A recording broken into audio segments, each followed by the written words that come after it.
Good morning class. बेटा हम पढ़ रहे हैं मेरे संग की औरतें। कृतिका से हमने ये लिया है, पार्ट 2 है ये कृतिका का। और मेरे संग की औरतें मृदुला गर्ग का लिखा हुआ संस्मरण है, जिसमें अपन ने देखा कि उन्होंने अपने परिवार की जो औरतें हैं उनके अलग अलग जो विचार हैं, अलग अलग विचारधारा की महिलाएं हैं, उनके बारे में यह शेयर किया है और यादें लिखी हैं। दादी के बारे में बताया, फिर परदादी के बारे में, और अपनी माँ के बारे में, अपनी नानी के बारे में, नाना जी के बारे में। बेसिकली तो ये जो चैप्टर है उसमें महिलाओं के बारे में बताया, अपनी बहनों के बारे में उन्होंने लिखा है। उन्होंने अपने स्कूल के जीवन के बारे में, अपने घर परिवार के बारे में और अपने लेखिका होने के सफ़र के बारे में बताया है। बहुत सारी चीज़ें उन्होंने इस पाठ में, हमको अभी तक हमने जो पढ़ा उससे समझ में आया। और हम अभी पढ़ रहे थे, पहले उन्होंने बताया अपने नाना जी के और नानी के बारे में कि उनकी वजह से माँ को भी ससुराल में कभी, नाना जी क्योंकि विलायत से पढ़ के आए थे, उनका अलग एक ऑफिसर लेवल के उनका जो व्यक्तित्व था, उसका जो प्रभाव पड़ा था, तो ससुराल में भी उनकी मम्मी को बहुत अच्छे से, हालांकि इनके ससुराल में इनकी दादी बहुत अच्छी थी, बहुत बच्चियों को भी बढ़ावा देने वाली थी। इनके यहाँ कोई ऐसे वो नहीं था, रूढ़िवादी या दकियानुसी विचार नहीं थे। अच्छे से बहनों की अलग अलग आदतों के बारे में बताया, बहनों के विचारों के बारे में बताया। तो हम देख रहे थे उन्होंने अपने बारे में कैसे पढ़ाई की, क्या की। एक बहन के बारे में बताया कि उसको बिल्कुल समझ में नहीं आता था कि क्यों पढ़ाई करने भेजा जाता है। तो पिताजी समझाते हैं कि तुम नौकरी कर पाओगी, शादी अच्छी जगह हो जाएगी, फिर भी उसके समझ में नहीं आता, पर वो पिताजी के फोर्स की वजह से पढ़ाई कर लेती है, जैसे तैसे वो कॉलेज वॉलेज तक पास कर लेती है। उसके बाद हम पढ़ रहे हैं पेज नंबर 23। तीसरे नंबर पर चित्रा है। वह कॉलेज पढ़ने तो जाती थी, पर खुद पढ़ने से ज़्यादा दिलचस्पी औरों को पढ़ाने में रखती थी, इसलिए इम्तहान में उसके अंक कम और उसके शागिर्दों के ज़्यादा आते थे। पर अपने यहाँ सब चलता था। उसकी शादी का वक्त आया तो उसने एक नज़र में लड़का पसंद करके ऐलान कर दिया कि शादी करेगी तो उसी से।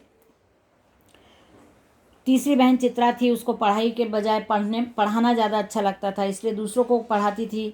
खुद के नंबर कम आते थे, लेकिन हाँ, उसने कॉलेज में ही अपने पसंद का लड़का पसंद कर लिया था। लड़के को भी समझा दिया था कि जो मैं सोचती हूँ वो मैं करके रहती हूँ। तो लड़के ने भी फिर शादी के लिए हाँ बोल दी थी, और उसने भी घर में ऐलान कर दिया था कि भाई मैं इसी लड़के से शादी करूँगी। मतलब वो जिद्दी स्वभाव की थी थोड़ी सी। और फिर उसके बाद सबसे छोटी बहन मतलब उनसे छोटी बहन जो थी अचला, काफ़ी दिनों तक कम खिसकी मालूम पड़ती रही। मतलब कम खिसकी, लेखिका अपने को और अपनी बहनों को खिसका हुआ बताती थी। मतलब खिसका हुआ जो अलग लीक से हटकर, अलग विचार रखने वाला, अब जिद पे अड़ा रहने वाला, किसी के हिसाब से नहीं चलना, इसको उन्होंने खिसका हुआ। अब खिसका हुआ वर्ड ऐसा है जो सबके लिए अलग अलग मीनिंग, अपने अलग अलग मायने रखता है। तो यहाँ उन्होंने अपने बारे में और अपनी बहनों के बारे में ऐसा वर्ड यूज़ किया है, खिसके हुए थे हम लोग। तो जो छोटी बहन थी इनकी, वो इनसे छोटी जो थी, वो पिताजी की बातें मानती थी, पिताजी के कहने पे पढ़ाई की। पहले अर्थशास्त्र मतलब इकोनॉमिक्स में पढ़ाई की, उसके बाद पत्रकारिता मास कम्युनिकेशन में भी जाके उन्होंने अच्छे से पढ़ाई की। पिताजी के पसंद के लड़के से शादी कर ली, पर उसके आगे वो लीक पर नहीं चल पाई। मतलब जो पिताजी का कहा, उसके बाद उनके अनुभव अलग हो गए। फिर उन्होंने भी जो अपनी फैमिली थी उस पर भी उसको टाइम दिया, सब किया, लेकिन उसके बाद उन्होंने लिखना शुरू कर दिया। उनको भी और अपनी बहनों की तरह लिखने का शौक़ हुआ और उन्होंने भी लिखना चालू कर दिया। उसके बाद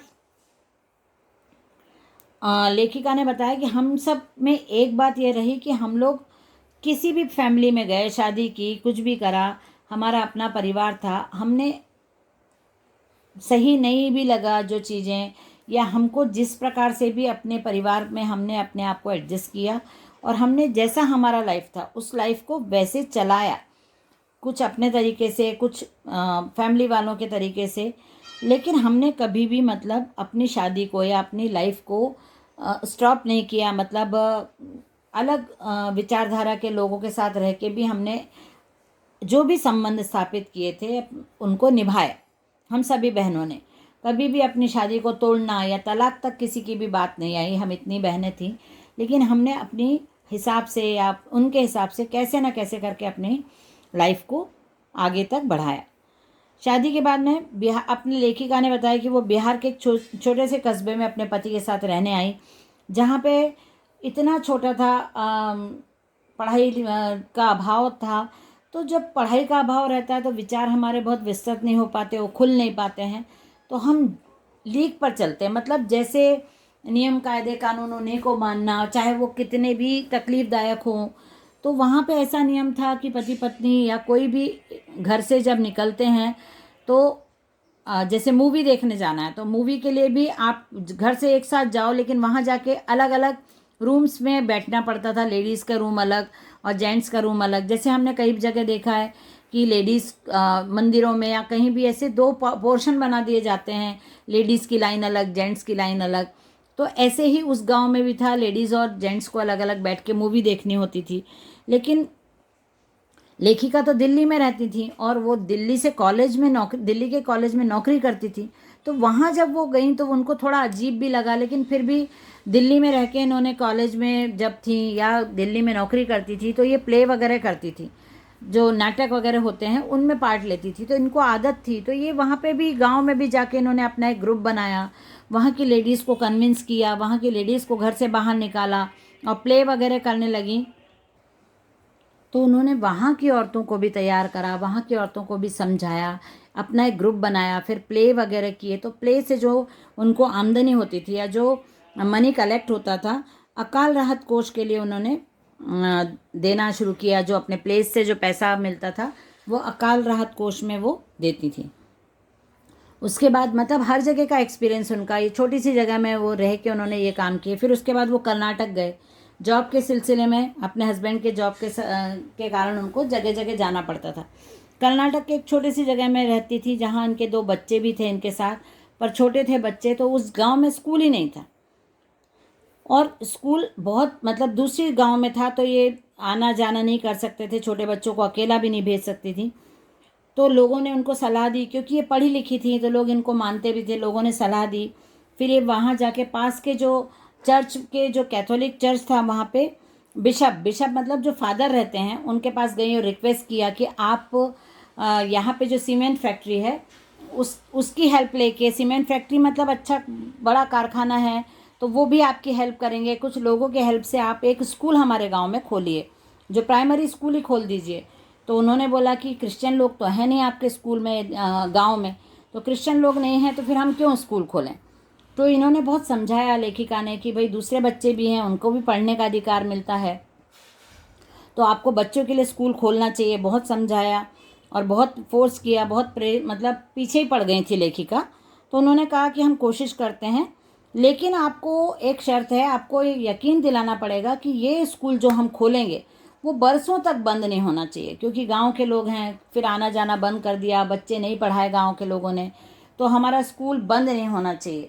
तो लेखिका को गुस्सा आ गया कि ये कैसे गारंटी मैं दे सकती हूँ, मैं तो यहाँ कुछ सालों के लिए हूँ, मेरे हस्बैंड की जॉब है, तो ये कैसे मैं गारंटी दे सकती हूँ। और गारंटी तो हम मेरी भी नहीं है, किसी की भी गारंटी नहीं है, कौन कब चला जाए, कौन किसकी मृत्यु हो जाए, तो ये आप कैसे गारंटी मेरे से मांग रहे हैं। तो ये तो मैं गारंटी नहीं दूंगी। लेखिका कि 100 बरस तक आपका स्कूल चलेगा, इस बात की क्या गारंटी, मैं कैसे गारंटी दे सकती हूँ। और तो फादर को भी गुस्सा आ गया, तो फादर ने बोल दिया कि ठीक है, बच्चों का पढ़ना नहीं पढ़ना ये आपकी प्रॉब्लम है, ये मेरी प्रॉब्लम नहीं है ना, ये मेरी कोई प्रॉब्लम नहीं है। जहाँ मैं चला सकता हूँ वहाँ मैंने स्कूल खोला है, वो स्कूल चल रहा है, लेकिन आपके बच्चे नहीं पढ़ पा रहे हैं, ये आपकी प्रॉब्लम है। तो लेखिका को भी लगा कि ये बात बहुत बुरी लगी लेखिका को, लेकिन सच भी है ये बात कि ये मेरी अपनी प्रॉब्लम है, मैं किसी दूसरे को फोर्स कैसे कर सकती हूँ इसके लिए। फिर लेकिन सच था, उनको मानना पड़ा। और लेखिका ने लेकिन फिर जिद आ गई थी, उन्होंने जिद पकड़ ली कि अब मैं ही स्कूल खोलूँगी, हिंदी, अंग्रेजी और कन्नड़ 3 भाषाएं पढ़ाने वाला प्राइमरी स्कूल वहाँ खोलूँगी और कर्नाटक सरकार से उसे मान्यता भी दिलवाऊँगी। अब उनको जिद आ गई थी लेखिका को, क्योंकि कन्नड़ तो कर्नाटक में थी तो कन्नड़ पढ़ाना पड़ेगा भाई, रीजनल लैंग्वेज तो हर स्कूल को पढ़ाना पड़ती है। और हिंदी, इंग्लिश 3 भाषाओं का ज्ञान देने वाला स्कूल मैं यहाँ पे खोलूँगी और कर्नाटक सरकार से इसको मान्यता भी दिलवाऊँगी। वहाँ के अनेक मेहनती और खिसके लोग, अपने आप को वो खिसका बताती है ना कि जिद वाली, तो ऐसे बहुत सारे लोग उनकी तरह वहाँ पे उनको मिल गए और वहाँ उन्होंने स्कूल खोला, अपनी जिद को पूरा किया। मेरे बच्चे तथा अन्य अफसरों के बच्चे उसी स्कूल में पढ़े, बाद में अलग अलग शहरों के अलग अलग ख्यात स्कूलों में दाखिला भी पा गए। बहुत मेहनत करी, आसपास के लोगों ने उनका साथ दिया, कुछ इनके जैसे भी लोग थे जो इनके साथ हो गए और ऐसी जिद करके उन्होंने वहाँ स्कूल खोला। बहुत सारे बच्चे पढ़ने लगे, गांव के भी, अपने भी, और जो इनके साथ जो दफ्तरों में मतलब ऑफिस में काम करते थे उन ऑफिसर्स के बच्चे भी इनके बच्चों के साथ पढ़े और फिर आगे चलकर दूसरे बड़े बड़े स्कूलों में उनको एडमिशन्स भी मिला और उन्होंने अच्छी पढ़ाई की। तो ये लेखिका ने यहाँ पे बताया। ऐसे अनेक मौके आए जब मैंने अपने जिद्दीपन के नमूने पेश किए। बहुत जिद्दी थी, बहुत सारे मौके आए जब इन्होंने अपनी जिद बताई और सबसे ज़्यादा जिद इन्होंने अपने जो लेखन में और लोगों को पहचानने में, मतलब इनकी जो पहचान थी वो इनके लिखने की वजह से हुई थी। और इनकी जो सबसे छोटी बहन थी रेणु, वो बहुत ही ज़्यादा जिद्दी थी। 1950 के दौर की इन्होंने एक बात बताई कि जब बहुत बारिश हो रही थी और दिल्ली का सबको पता है कि दिल्ली में पानी बाहर नहीं जाता, ज़मीन इतनी सीमेंटेड ज़मीन है वहाँ पे कि वहाँ पे नीचे ज़मीन में पानी सोखने का कोई वो नहीं है, ड्रेनेज सिस्टम प्रॉपर नहीं है। अभी भी आप न्यूज़ में देख रहे होंगे कि दिल्ली में पानी भरा है, तो जब भी वहाँ 1-2 दिन बारिश होती है वहाँ पानी भर जाता है। तो बहुत सारे उस समय 1950 की बात लेखिका ने बताई कि पानी भर रहा था, बारिश बहुत हो रही थी, बारिश 2-3 दिन तक लगातार हुई और फिर उस दिन रुक गई थी जिस दिन की बात लेखिका बता रही हैं। दफ्तरों में भी पानी भर जाता था, नीचे के फ्लोर पूरा पानी से। तो बहुत बारिश हो रही है, बारिश रुक गई और पानी भरा हुआ था। तो लेखिका की जो छोटी बहन है रेणु, वो स्कूल जाने लगी। तो सब लोगों ने बोला कि स्कूल बंद है, मत जाओ, बहुत बारिश है। तो उन्होंने बोला कि नहीं, कैसे बंद है, आप लोग कैसे बंद बोल रहे हो कि स्कूल बंद है, मैं तो जाऊंगी। जिद जिद जिद पे अड़ी रही और स्कूल गई। पानी भरा हुआ था, पानी में कीचड़ में चलते हुए स्कूल गई। स्कूल जाके देखा स्कूल बंद है। तो वहाँ का चौकीदार भी चौंक गया। उसने बोला कि आप क्यों आई हो, स्कूल तो बंद है। और 2 किलोमीटर दूर था, वहाँ 2 किलोमीटर चल के गई। और फिर जब चौकीदार ने बोला स्कूल बंद है, तो वहाँ से 2 किलोमीटर पानी में कीचड़ में चलते हुए घर आई। और घर आके जब सबने बोला कि हमने तुमको समझाया था स्कूल बंद है, तो तुमने बात नहीं मानी। उसने बोला स्कूल बंद था तो मैं वापस आ गई, इसमें आपका कहना कहाँ से आ गया। स्कूल बंद था, ये मेरे अपनी आंखों से देखा, मैंने अनुभव किया, मुझे देख के समझ में आया, फिर मैं घर आई। आप बीच में कहाँ से आ गए, आपको कैसे घर बैठे पता चला कि स्कूल बंद है। ऐसी जिद्दी वो उनकी सिस्टर थी। तो ये यहाँ पे पाठ ख़त्म हो जाता है। ये अपने अनुभव उन्होंने शेयर किए हमारे साथ और संस्मरण के रूप में हमने इस पाठ को पढ़ा। नेक्स्ट क्लास में हम और डिस्कस करेंगे इसको। ठीक है, बाय।